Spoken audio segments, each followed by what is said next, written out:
है। तो देखो आज हम पढ़ेंगे यूरोपीय कंपनियों का आगमन। ठीक है, हम क्या पढ़ेंगे आज?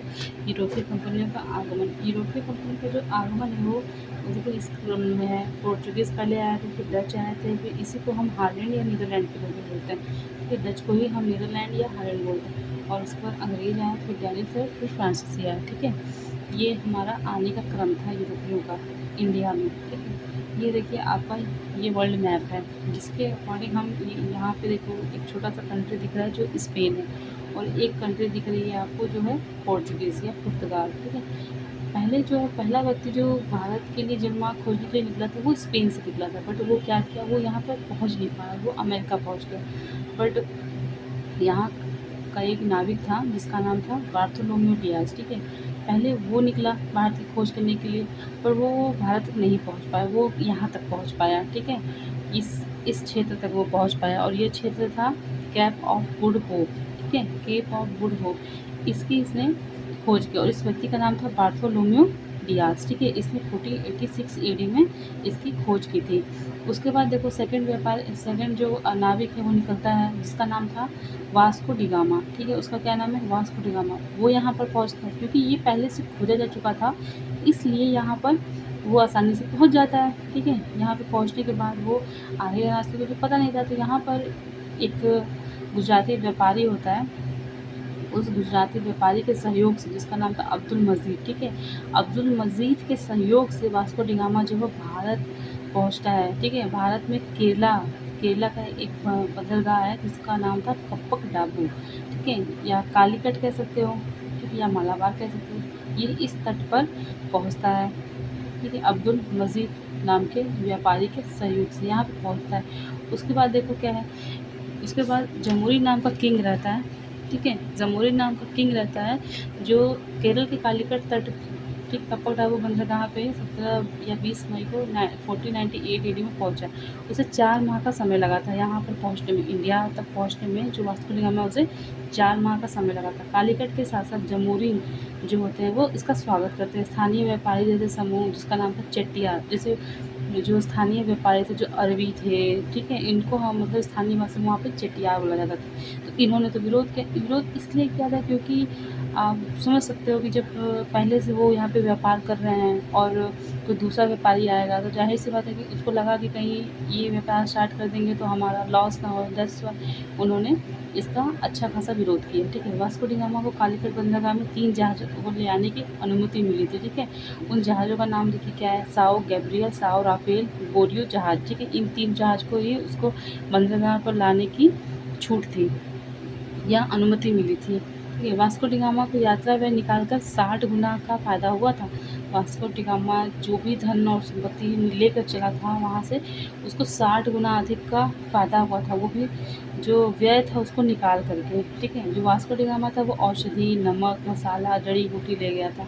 ठीक है, यूरोप में। और वो वास्को डिगामा मूलतः कहाँ का था? इटली का रहने वाला था, और इटली की राजधानी लिस्बन क्या बन गई थी? आपकी वाणिज्यिक राजधानी, क्योंकि यहीं से आपका जो व्यापार है, जब इन्होंने ही खोज की तो इनके ही पास में सारा संपत्ति गया होगा, और वहाँ से ही इन्होंने डिस्ट्रीब्यूट किया होगा, तो सभी लोग यहाँ से खरीदे होंगे, लिस्बन से ही खरीदे होंगे। तो इसी वजह से लिस्बन क्या बन गया? यूरोप की वाणिज्यिक राजधानी बन गया। ठीक है, वहाँ का किंग क्या क्या था? Emmanuel first. ठीक है, यूरोप के शासक, और इसी को क्या मिला था? वाणिज्यिक प्रधान की उपाधि मिली थी। ठीक है, देखिए हम लोग कुछ वास्को डिगामा के बारे में पढ़ लेते हैं। तो वास्को डिगामा जो है वो भारत 3 बार आया था। ठीक है, वास्को डिगामा भारत कितनी बार आया था? 3 बार आया था।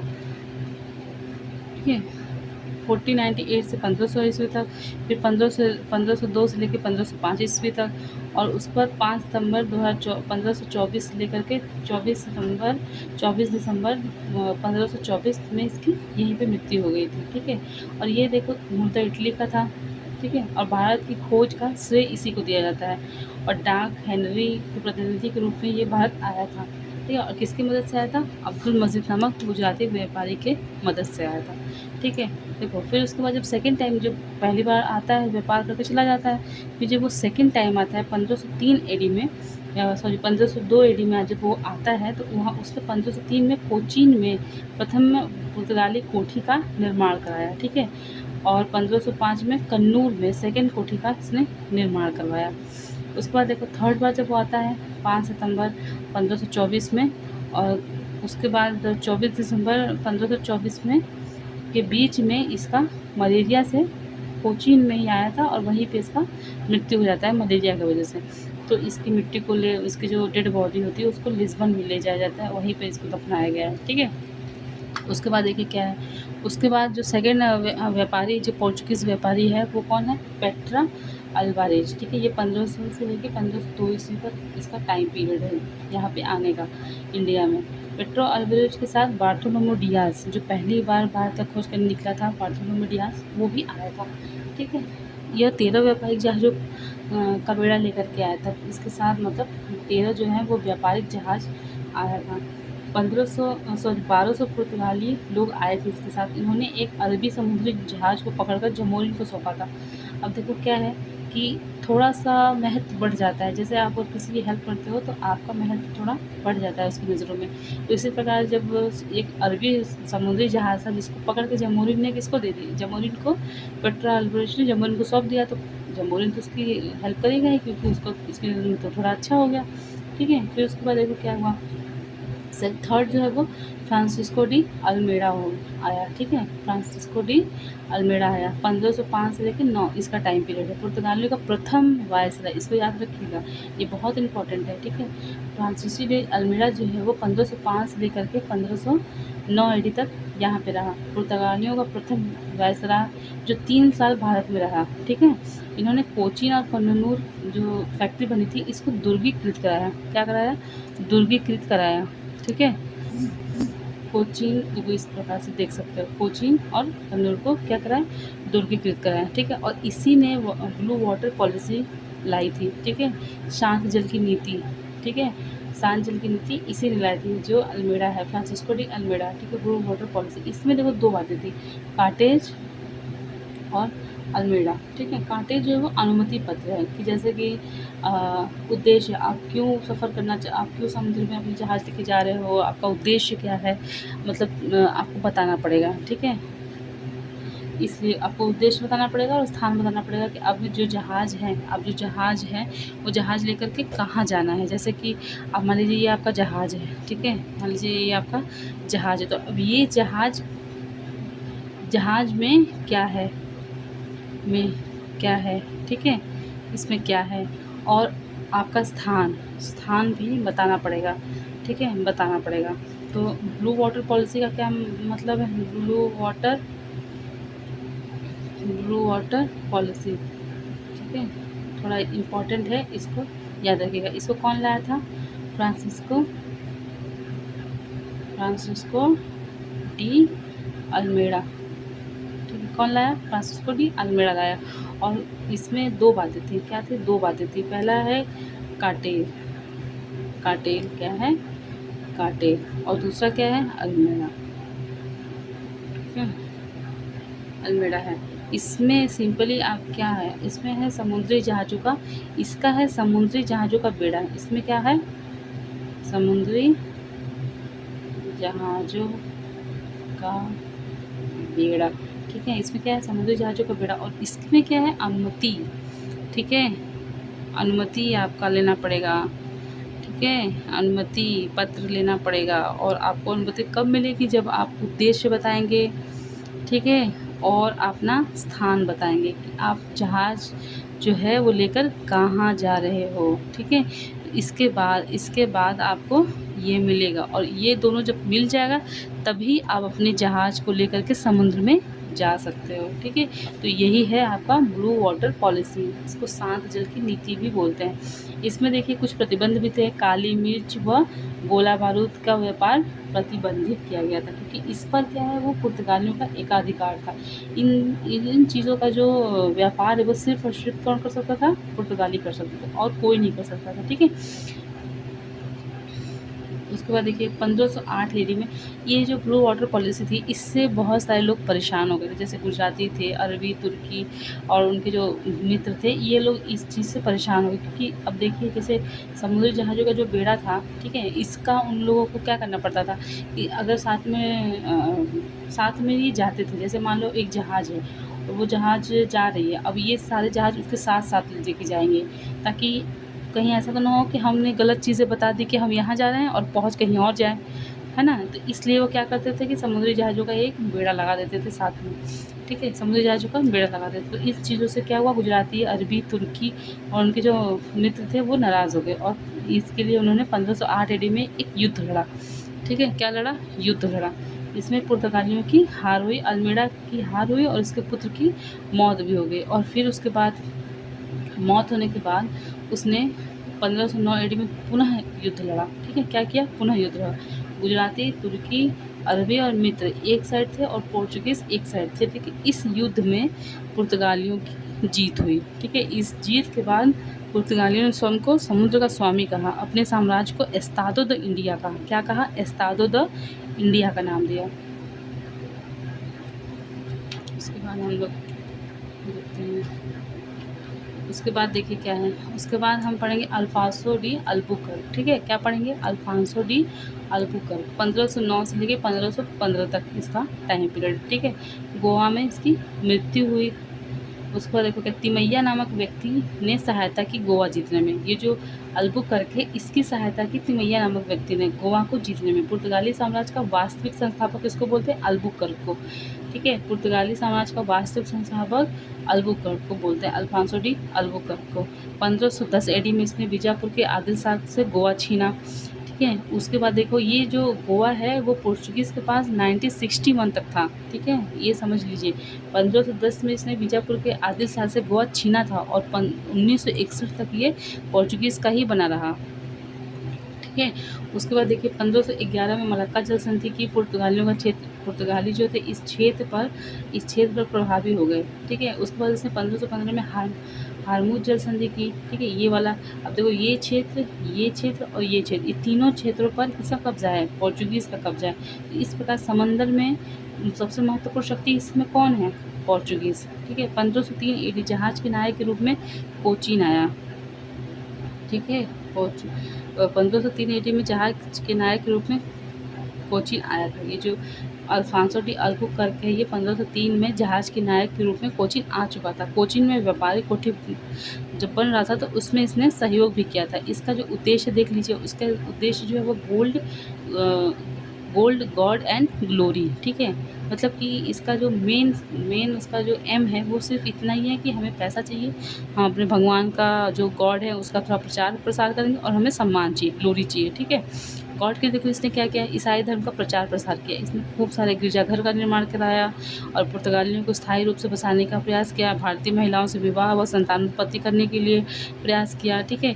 इसके लिए इसने आर्थिक प्रलोभन भी दिए, धर्मांतरण पर बल दिया, ईसाई न्यायाधिकार की स्थापना की, सती प्रथा का विरोध किया, मुसलमानों के प्रति भेदभाव की नीति अपनाई, गोवा में टकसाल की स्थापना की, ठीक है, जिसमें सोने के सिक्के, चांदी के सिक्के और कांसा के सिक्के बनाए जाते थे, ठीक है। और इसके टाइम पे जो सिक्के थे वो सिक्के कुछ इस प्रकार हैं।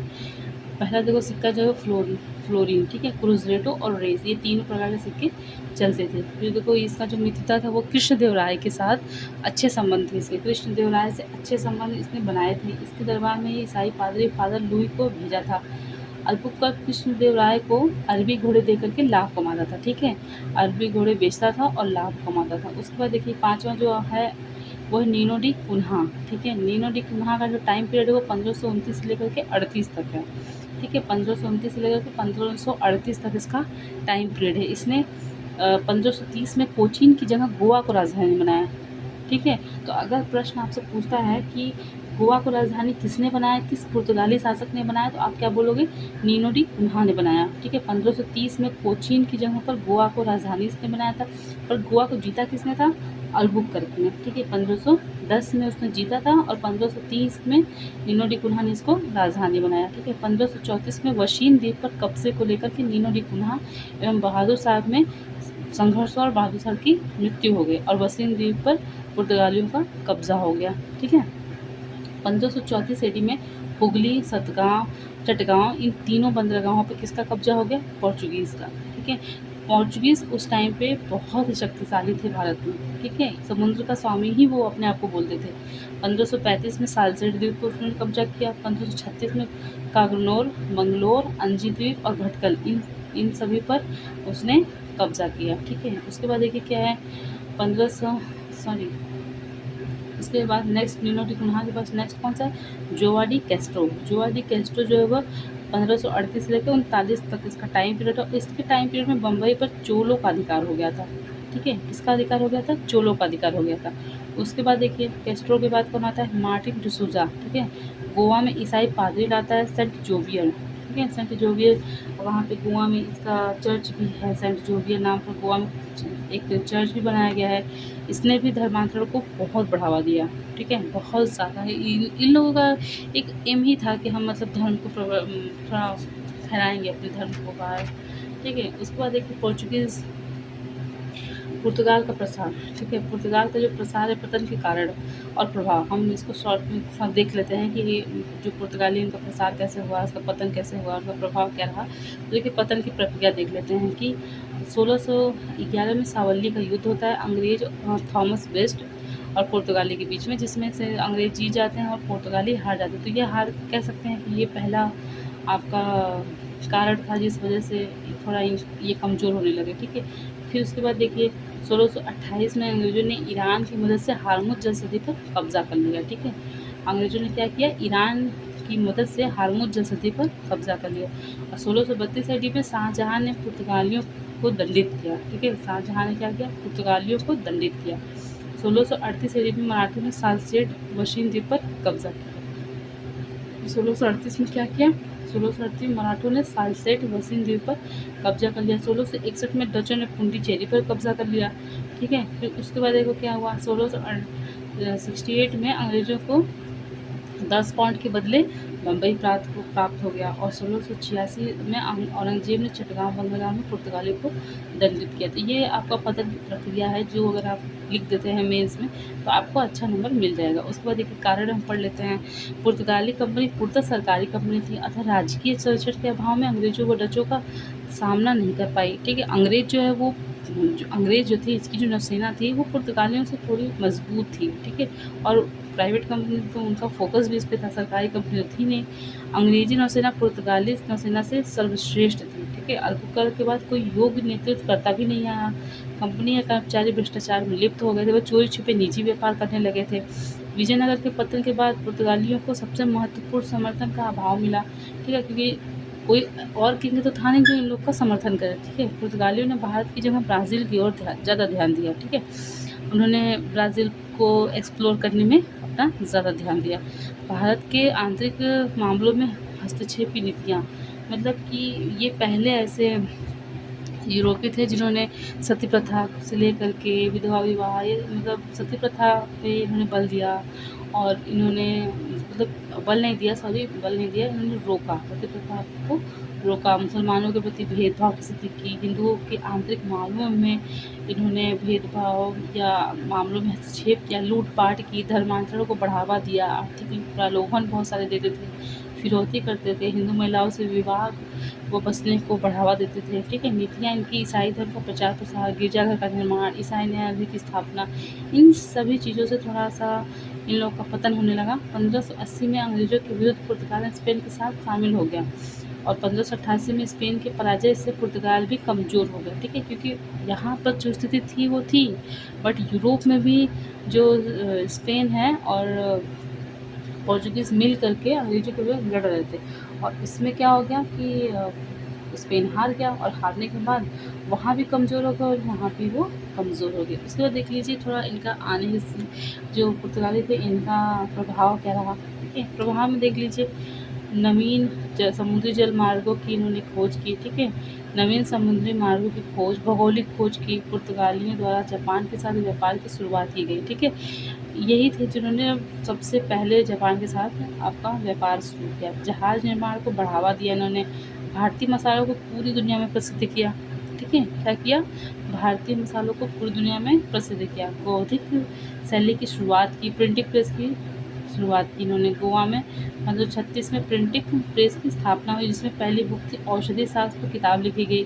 ठीक है, इसका प्रकाशन हुआ इंडियन मेडिसिनल प्लांट। ठीक है, ये आपका बुक था।